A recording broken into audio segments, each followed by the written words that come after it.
Festival voice channel में आप लोगों का स्वागत है। आज की कहानी बहुत ही इमोशनल और दर्द भरी रानी की कहानी है। आइए इस कहानी को शुरू करते हैं। रानी कहती है, काले रानी, अरे रानी तुम सांभली हो, ऊपर से काली साड़ी पहनी हो कि अच्छी दिखे। क्या तुम्हारे ऊपर पहले ही तुम्हारे रंग को देखकर लोग ताने मारते हैं। पूर्व रानी को बोला, देखो ना, पूरा मैं बोलती हूँ तो कहती है सभी बोलते रहती है। हमेशा ऐसा लगता है जैसे काजल को कल टीका लगाया हो।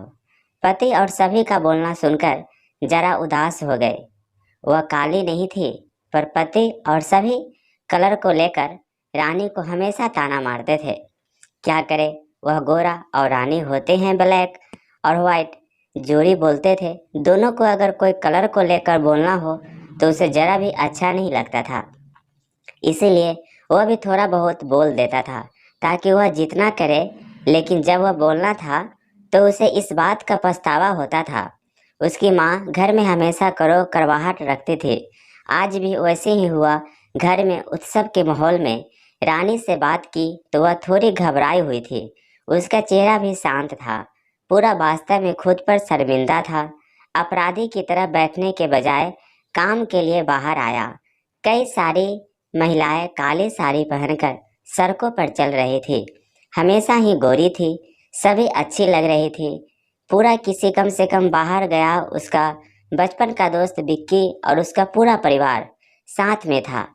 चंद पहनाव तने पेट के पीछे से विकेट की पत्नी थी।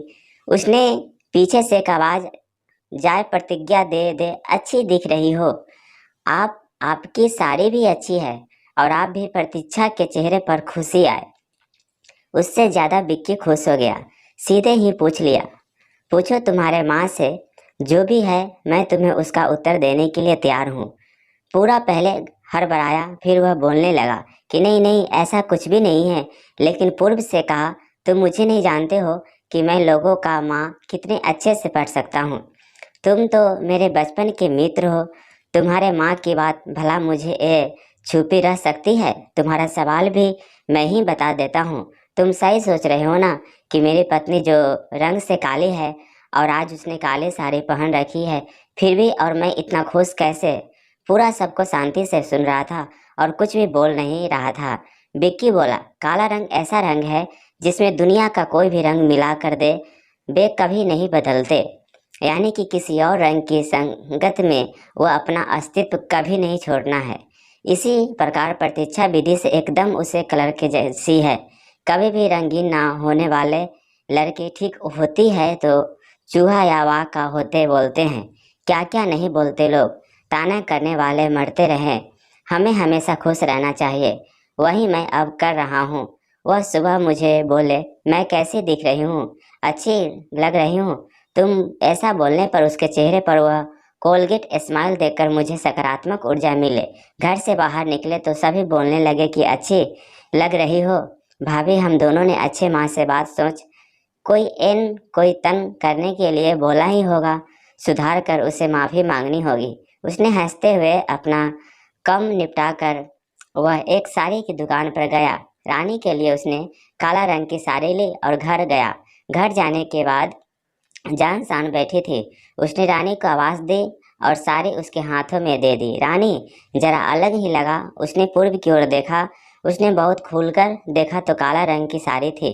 रानी में मैं लगा हूँ, तुम्हारे लिए यह साड़ी आज पहन के दिखाओ कैसे दिखती हो। तुम अच्छी नहीं लगी तो बदल देंगे।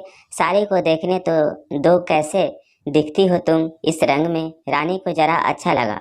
चलो तैयार हो जाओ, जो जल्दी हम जरा बाहर जाकर आते हैं। एक लैंड के पास जाना है, उन्होंने बुलाया है। वैज्ञानिकों देखते ही रह गए। पूर्व बोला, रानी सॉरी, हाँ अरे लोगों की बटन में आकार में तुम्हें हमेशा बोलना और सर धैर्य किसमें है यह मैं भूल गया। अपने खुद की पसंद छोड़ दे। क्या तुम्हें काली लड़की साड़ी पहनना बहुत अच्छा लगता है ना? पर मैं हमेशा तुम्हें टोकता रहा। जब मुझे समझ में आया किसी भी रंग में रंगते वक्त माँ साफ हो तो खूबसूरत निखरती है।